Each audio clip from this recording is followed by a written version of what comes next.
What would someone I admire do in my situation to get them towards the goals that I too have? That is the question we are exploring today. It is day 6, I believe, of the 8 days of asking ourselves 9 important questions to move into 2025 with new energy. My name is Nandini, and I am a certified life coach, and I work with people, so young professionals in their 20s and 30s, to live anxiety free. So today's question is, what would someone I admire do in my situation to get me towards the goals I have? Now, let's take a moment to think about some people that we admire. It can be in any field. It can be in a sports field, in celebrities, TV, movies. It could be authors. It could be someone from your school, one of your teachers. Just think of some people that you admire, someone in your community, in your society, right? A singer. It could be anyone. Now, really, really think about that person.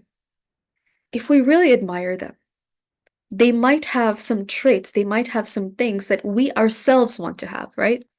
Now, when it comes to people I admire, one of the big people I admire is my father, my late father, right? And this brings a story to mind. So, what we're going to do today is we are going to obviously be doing some journaling. Here's my journal, and I have my pen inside. You've got to open yours up, get it ready, because the questions we're going to be asking today is they are going to elevate you. Okay, like I literally can't tell you how phenomenally important these questions are, and please answer them instinctively. In uh with the inspiration that hits you, okay? Answer them intuitively, all the inwards. Don't sit there and think about, oh, I have to turn this into a PhD essay. No. Whatever the first answer is, the first few words are, whatever the first thing you visualize is, that is the answer. So write them down, okay? Now, as I start going into these questions, hey, hi there, Javor. Thank you so much for your comment. Yes, now the audio is here. Yes, thank you. I did another live earlier where I talked for about 20 minutes and there was no audio. Sorry about that for anyone who watched that there. Okay, so someone I admire. This really takes me back to 2020, where I made a really terrible decision with food, something I was allergic to, and I ended up getting very severe eczema all over my scalp, right? I know a lot of people suffer from eczema. I am one of them. I've suffered from it throughout my life from time to time. But in 2020, after many years of having no issues with my skin, or at least no eczema related issues with my skin, I started to get it and it became really bad. It spread all over my scalp and also my arms, right? And during that time, due to eczema and other some other life decisions, I'd also shaved my head. I used to use those clippers and I used to, basically shave my head every 10 days. So my hair was super short, like almost zero, like almost nothing. It was a very, very short buzz cut. Now, this day in particular was, I think, in the middle of April. And I was living in Delhi in the middle of April. The temperatures were almost touching 40 degrees. And if you know anything about me, you know that I am a conservationist, both not just at heart, but I genuinely, that's what I practice in my life. I don't buy things. Yes, I have makeup on and all of these clothes and everything that you see here, but I don't buy stuff that often. So another effort for me to, live more mindfully is I used to try to not turn the AC on for as long as I possibly could. I would put it off. I would put it off. So what I did during those days is I would try to sleep right under the fan on the tiled floor of my room with just a pillow. It was really great for my posture. And I would take my clothes off and I would just like lie there and be exhausted. Like the summer is so exhausting. I'd be exhausted, I would go to sleep. But one of the things that was so devastating every single morning was waking up and then knowing not only were you hot and sweaty in the morning, you know, you're lying on the tiled floor, there's a pool of like there's wetness under you because of the sweat. Now, what I'm about to describe is actually even worse and more graphic than that. And I'm sorry about it, but I have to be honest about this experience, right? This was one of the biggest life-changing moments for me. Other than that discomfort, one of my personal discomforts every single day is I would wake up and I would know that I scratched my head before going to sleep, probably even in my sleep. So the pillow cover would be stuck to my head. Because if you know anything about eczema, once you scratch, sometimes it creates a secretion, right? And it's really painful and sticky and itchy, so itchy.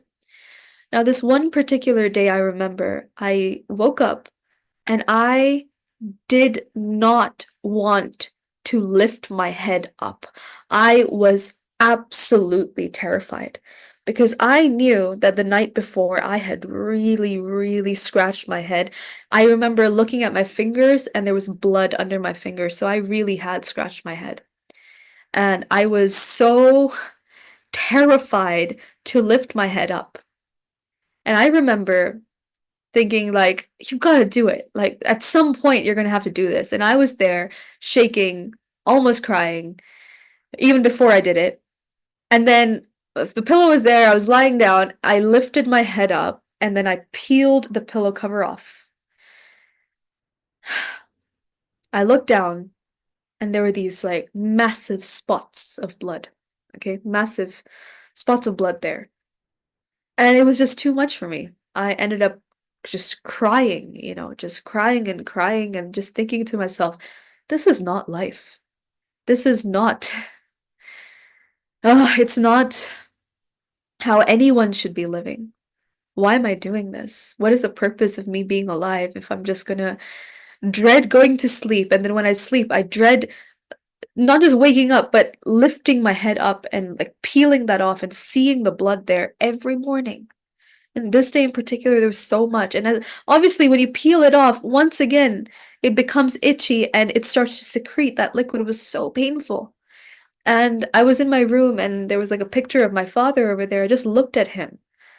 And the first thing I thought was, oh my gosh, if my father was here, if my father was alive, because he had died a few years before, but if my father was alive and this happened to me, I would go to him in the other room and I would say, Dad, look at this, or, help me. And I don't think I would even have to say that because my dad would immediately take me to the doctor. 100%.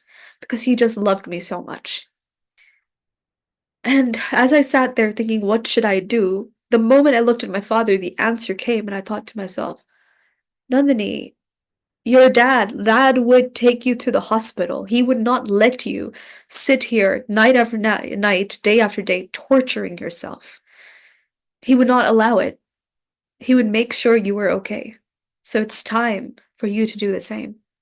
Now, I'm not a completely crazy person. There were reasons why I hadn't gone to the doctor, other than the fact that it was 2020, the summer, and we all know what happened during 2020. So we weren't really allowed to go out much, and the doctors were all busy treating other people, right? But other than that, I had spent my whole life with this disease pretty much, and I didn't trust too many doctors. I wasn't good about taking the medication on time. I would be lazy with it. And they would always, they would use these steroid creams and it would go down a bit and then it would come back, it would go down. Like I'd suffered through that my whole life. So that's why I hadn't gone to the doctor. But after having this devastating moment, looking at my father, I booked an appointment. And I booked an online appointment and got an online checkup done. And then, I was able to start to recover. Now, why I'm sharing this story is because sometimes we don't treat ourselves well when we just think about it from our own perspective. It's time to shift perspectives, right? And think from the perspective of someone who loves you, right? Someone who really, really loves you. And in this case, in today's journaling case, right, also people that you admire a lot.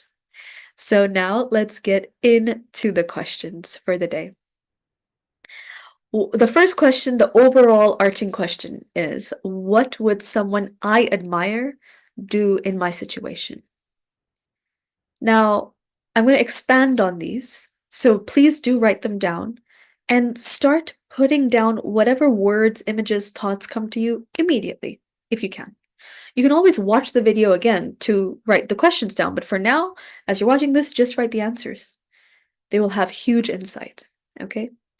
The other reason why we're looking at our life from the perspective of someone we admire is because we want to admire ourselves, right? We want to be people who, like, we want to be cool. We want to be someone who inspires other people. That's why we are inspired by the people who we admire, right? So the first sub question here is, what specific qualities do I actually admire in this person? Right? What are those specific qualities? Write them down. Think about the people you admire. It could be, as I said, a sports person, a musician. It could be an actor, someone famous, someone successful. It could be someone from your school, someone of your seniors. It could be one of your colleagues or one of your managers or one of your bosses, right? For me, the people I admired in my life were comedians, and they are some of my teachers from my school as well. I admire them to this day. So, what are the traits in them that I admire? Write those down, number one. Number two, how can I work on developing those same traits? Really make it concrete. Make it concrete. What is one thing I can do to start developing that trait more in myself? Okay. Now, this will keep you from just admiring someone from afar and actually becoming the person that you admire the most. Yes?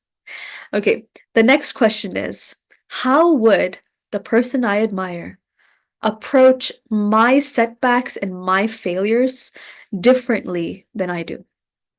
If I have been working on my goals, or if I have been blocking myself and stopping myself from working on my desires and materializing my goals, right? How would the person I admire look at those things, those obstacles, those setbacks, those failures? Quite often, this can be the difference between a growth mindset and a stuck mindset, right? The people we admire usually do not give up on their dreams at all. At all. They will give up on the things that are not their dreams in order to pursue their dreams, usually, right?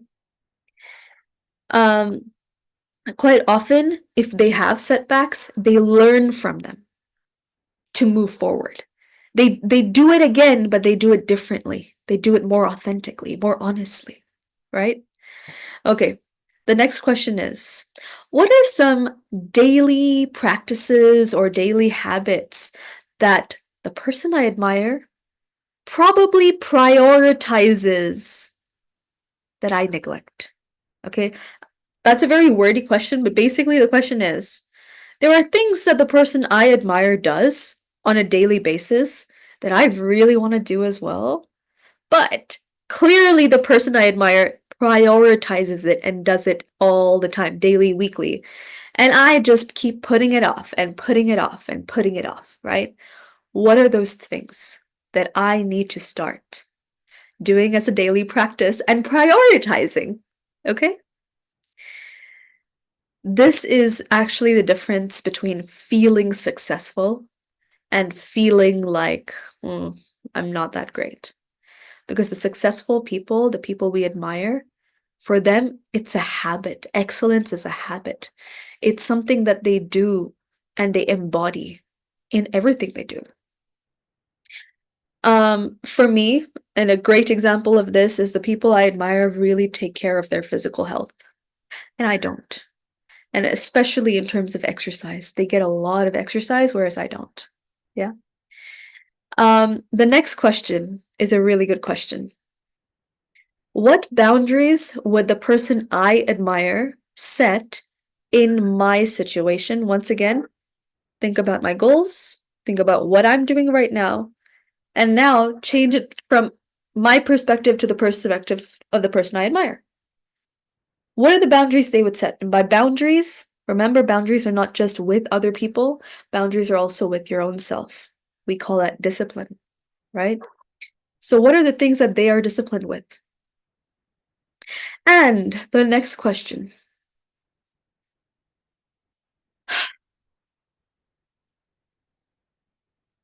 what are some risks that the person I admire would take that I have been avoiding. Sometimes the risk can even just be verbalizing and sharing my goal and my desire. Quite often, we don't even feel comfortable doing that, whereas the people we admire, they would say, yes, this is what I'm doing, right? They would make a decision to follow it, to follow their passion, to follow their life's purpose. Something even as small as that, just sharing it with the people near you, especially the trusted people near you. That is something that we might think of as a risk, but I'm just giving you one example, right? That's a small, you could say it's a small example. It can also be a big move for some of us, right? But what are the risks that they are willing to take that I don't take? The next question is, what are some of the tasks that they would leave to other people that I'm still doing daily, daily, daily, and then that's what's taking up my time and my energy and my attention? Right? What are the things they would do to free themselves to pursue their passion? And the next question is actually the flip side of the previous question, and that is, how would they invest their resources differently than I am? Remember, the word resource can mean anything that you consider to be a resource. Money is not the only resource. To be honest, the three most important resources, honestly, that we all have our time, our attention or focus, and our physical body energy, our mental energy. These are the three things nobody can take away from you because everyone has 24 hours. Everyone has a certain amount of energy in their body, right? They wake up and they do certain tasks. So that energy. And of course, our attention and our focus. So how does the person I admire use those three resources plus other resources compared to me? What's different there? How can I start shifting what I do to be more like that person? And I think this is the last question. It is. Yes, I've just checked my notes. The last question here is, what standards would they never compromise on? What is their baseline? And remember, the person you admire is already at a much higher level than you are. But that doesn't mean that okay, so that doesn't mean that you're supposed to compare your step 1 to their step 100 or their step 10, right? But nevertheless, there are certain things you will not compromise on that they would never compromise on, even when they were at level 1, 2, 3, 4, 5. Or there could be, when you listen to their interviews or something like that, when you speak to them, they would say, this is one of my regrets. This is something I wish I hadn't done in my life. So, what are the things that they would not compromise on that I might be compromising right now? What are some of the mistakes that they said they made that I'm also making right now? Okay, so here we are. Here are the questions around becoming a person that we admire. You can take traits from all the different people you admire, right? I don't think there's a single person on earth, for me, whom I admire 100%. Nobody, not even my father. Okay, there are traits within people that I admire greatly. Take those traits. Think about those iconic people in your life, the most influential, the most inspiring, actually. More than influential, they're inspiring you. Now, turn them from simple inspirations to influential. Have them influence you. Imagine yourself getting to your goal and writing them a thank you note, right? And being like, thank you, blah, blah, blah. I achieved what I set out to achieve because I thought like you. So thank you for inspiring my journey. Now, if you would like more help with this, remember you can always contact me. My details are in the description. As you know, my name is Nandini. You can email me at successwithnandini@gmail.com. Okay, so that's my email address. Please do. I have 5 slots open for one-on-one coaching starting in January, and I would love to see you there. Remember, the first call is free. I would love to hear about your goals. Tomorrow is going to be our very last day of self-reflection, and we're going to be going over 2 questions. Thank you so, so much for joining me. I'm sending you very, huge amounts of love. and I will see you again tomorrow, same time, 10 p.m. IST. All right, take care. Bye bye. And now I have to try to close.